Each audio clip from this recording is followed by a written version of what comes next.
Welcome back, everybody. It's another episode of Bold Real Estate Investing, and I'm your co-host, Chris Angel, here with your host, Bill Dean, and we are breaking down the library today, Bill. Oh, yeah. It's a good time to do it. Yes, it is good. I think it's a great time. Books are such an awesome way to open your mind to real estate investing, and I would like to know from you, because I have a bunch of books in my own archive here, but I would like to know from the master himself, like what are some of Bill's top real estate books? Like, give me the top three. Well, going into the nice fall and winter season, it's a great time to find some books. Yeah. Hit that hot spring market with some new ideas and strategies. I like it. Absolutely. But I have to start where I think so many other real estate investors started, which is Robert Kiyosaki's Rich Dad, Poor Dad. And I have to read the title because he always has much longer titles. What the rich teach their kids about money that the poor middle class do not. So ironically, he wrote this book to sell his board game, Cash Flow. Yeah. Which is interesting. But for me, this was the book that set everything in motion for me. I was flying to Frankfurt, Germany.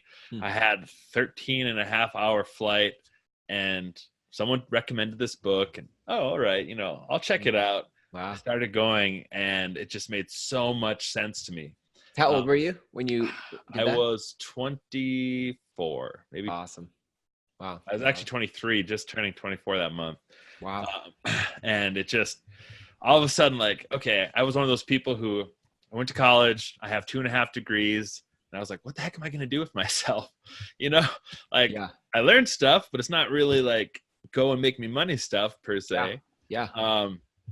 So I read that book, and all of a sudden I was like, wait a second, instead of focusing on the job, focus on what you want in your life, and then put the pieces together that'll make it. So a job is just a means to an end. And in this case, a job is a means to investing, and the investing is going to buy me the time to have the things and do what I want with my life. Yeah. Wow. And that really started with Rich Dad, Poor Dad, because the book lays out just thinking about money different. Right. Paying taxes is actually not having to pay taxes is a benefit of being smart with your money and your investing. Yeah. Right. Rather than giving 25, 35% of your income away.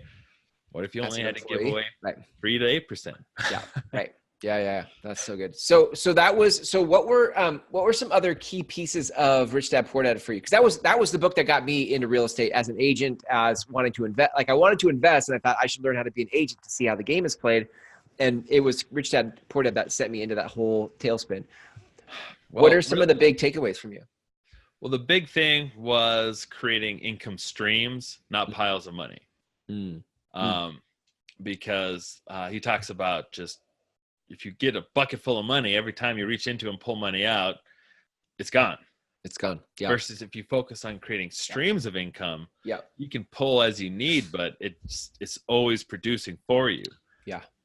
So that whole concept of at that point I was trying to get the biggest paycheck I could. I was a commission only salesman. We were could have, at any day you could sell a $40,000 project and make, $6,000 in an afternoon. Yeah. Right. And so it's kind of the pride in that I want to accomplish this, but then all of a sudden you hear this book that says, focus on streams, not piles. It's maybe I have been overpaying on my taxes because I've just been, taxed as much as possible, not really utilizing write-offs. And so that opened my eyes to that whole other thing. And then it also cleared up the whole fact of, because I'm a real estate investor does not mean I'm cleaning toilets. Yeah, that's so true. Everybody think, I don't want to be a landlord because I don't want to fix toilets. Yeah, exactly. Right. And he goes into saying, you need a team.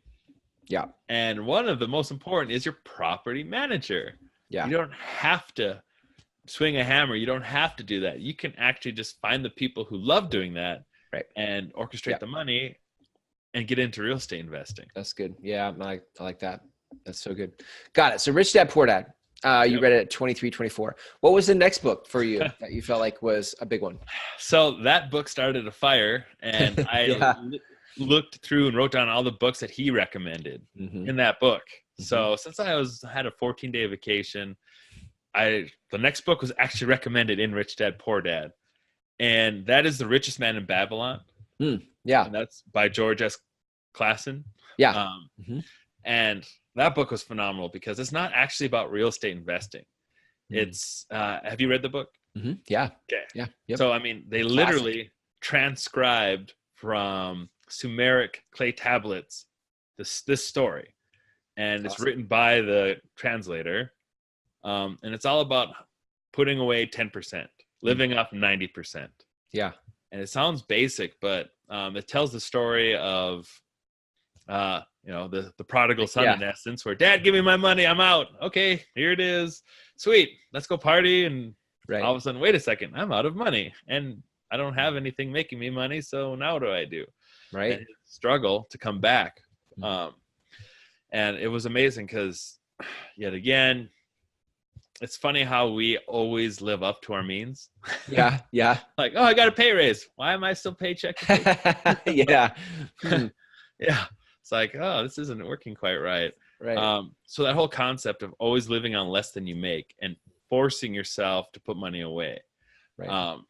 So you're familiar with Chaz Wilson from Master Networks, one of the founders. Yep. And he talks about putting that savings account, that 10%, he says 30%, but 10%, he says put it at another bank that has no debit card or checking account attached to it, that you physically have to go there to use that money. Yeah. Yeah. So like forcing yourself to save. And why?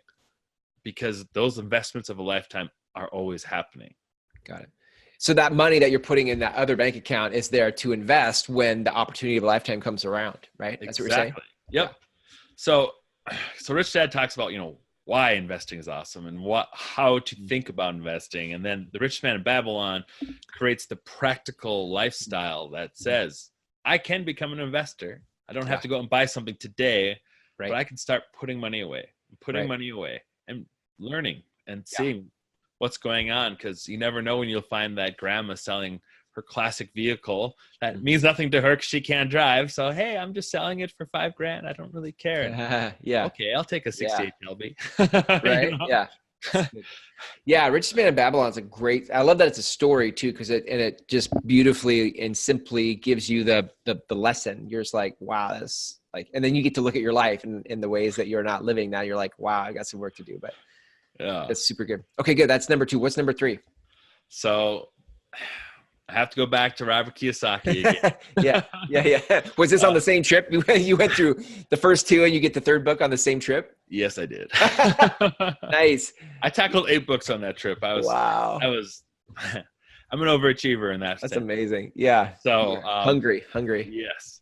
So this one now is Rich Dad's Guide to Investing, and it's what the rich invest in that the poor and middle class do not. So that book was phenomenal because the first one gets you excited about investing. And I think everyone just wants I want to go buy a house right after they read the first book. Yeah. This is the next, this is the 3rd one in the sequence. Cause there's actually Rich Dad's, Cash Flow Quadrant. Yeah. And that book, honestly, I would say read that one too. Cause it is so good about framing up the type of investor you want to be. Right. But the Rich Dad's Guide to Investing actually gets into the nuts and bolts of investing. So it does actually talk about the 4 quadrants. You know, most of us start as employees working a 9 to 5 for an hourly wage. Then you get sick of that job and just create your own business where you now work even more hours for less pay. Yeah. It's the self-employed. Yep. And then eventually you can build that up into a business, which he says a big business has 500 more employees. But this is something that you can leave and it'll still create income for you. Right. Which this is honestly the goal of all multi-level marketing. That's what they shoot for, is to have that many people under them. So that's kind of a simple way of remembering the B. And then of course the I, the investor, the one who has that extra income to put into things that grow that investment itself. Right. So just wrapping your head around that first fact, like, man, okay, I'm an E and an S, but I want to work into that B and into the I, so I can own B's and S's and E's. Right. So what was your What else about that book, Rich Dad's Guide to Investing? What other things were valuable in that book for you?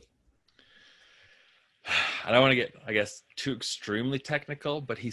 starts talking about like what makes a good deal to some extent. And he has, and sorry, I'm not ready with a quite triangle that he talks about, but he actually starts to break into how to analyze numbers as far as, you know, if this is going this way, how does it affect this? And you want to have all three sides of the investing triangle to actually make sense. Yeah. Because like we talked about even last episode, it could be a great deal, but if you're going to lose money getting rid of it, it's not really a great investment. Right. So he goes into math in that book too. Yeah. Oh yeah. Yeah. Is that the book that gave you like that you used the math from, or was that a different book? That's another book. Extra credit. Give us an extra credit. I would actually have to look that exact title up, but it's Rich Dad's like book of investing. Oh, it was still a Rich Dad book though. Yeah. Oh, yeah, great. That one actually has co-authors from his advisors. Got it. So if you just start with the first book, I want to go behind me because it's right behind me on the shelf, and I'll be able to find the title. But through his books, he's a very good generalist. Right. So the first 3 books in his series, including the Rich Dad's Guide to Investing, he gets into some of the numbers, but I mean, it's more of the whole, like when you're looking at a business, you're going to have the profit up front, like not profit, but the gross sales. Right. You're going to have your expenses. And there's kind of rules of thumb as far as expenses need to be under this percentage. Cost of goods sold should be under this percentage so that you should have a yield of roughly this. Right. But when you get into his big book of real estate investing, I think that's the title. It breaks down to the numbers. Okay. Right. How do I figure cash on cash return? How do I figure ROI? How do I figure my tax benefit? How do I figure throw off? All these different numbers. Hey, you said you have it right behind you? Well, I have Rich Dad, Poor Dad and the Rich Dad Guide to Investing. Oh, I see. If you had the other one with I'd like distract everybody for a minute if you wanted to grab it, but that's okay. That's cool. I think what I love about books is that, I mean, I was a voracious reader. I think I've chilled out a little bit as I've gotten older because it's starting to spill out of my ears. You know, you can only read so much before you just need to go do stuff, you know, and I think, but I think what books provide is vision and insight and steps to sort of orient yourself towards the things you say you want in life. And that's why I love books, and I love hearing what books have been impactful for other people. Well, and some of the things I'd like to add to that too is these are just a great starting point. But there are so many resources out there. Because that is probably the number one complaint against Rich Dad, Poor Dad books, but it's just that they are fairly general. But once you have an idea, you can start learning. You can literally just Google, you know, how to invest in multifamilies. And you're going to find people like Brad Sumrock, who literally teaches people how to retire in 5 years in multifamily investing. Wow. And I found him because Robert Kiyosaki, the author of Rich Dad, Poor Dad, spoke on the Real Estate Guys Radio podcast. And they sponsored him. Wow. And it's like, so followed Robert Kiyosaki. He has a podcast. He goes to events and has events of his own. And then you just kind of keep following the people that they hang out with and affiliate with as well. I love it. That's so good. This is good stuff, Bill. Like, I think we should do another episode down the road about other books that have been instrumental for you. Cause I just think it's always good for people, especially for those of you listening that have followed Bill's content and show, like, it's always fun to hear from the person, like people tune in for you. At some point they're like, I'm coming back to these episodes because I like how Bill talks about it. And it's cool to hear what was meaningful for Bill. Just like at the end of Rich Dad, Poor Dad, when you looked at what was meaningful for Robert Kiyosaki, here are all the books he listed. I did the same thing, dude. I went back and looked at all of his stuff, and I read a ton of those books. I read over 3/4 of the books he recommended in the back of that because I valued him so much. I mean, I'm going to list off some general business ones, but they're also in that Think and Grow Rich by Napoleon Hill. Mm-hmm. The whole visualizing what you want for your life. The nice thing is when you combine, if you want to retire early and have residual income, Rich Dad Poor Dad points the direction of where to go, and then your own self-research will teach you some more.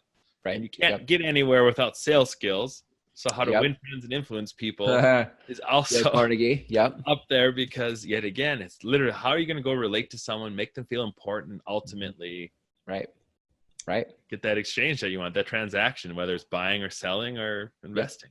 Yeah. So many good books. It's like there's so many good books and not enough time to read them all, It's like I love books. So I will say a few tips though, because back at that time I was, Kindle, amazing way to get these books for pennies on the dollar.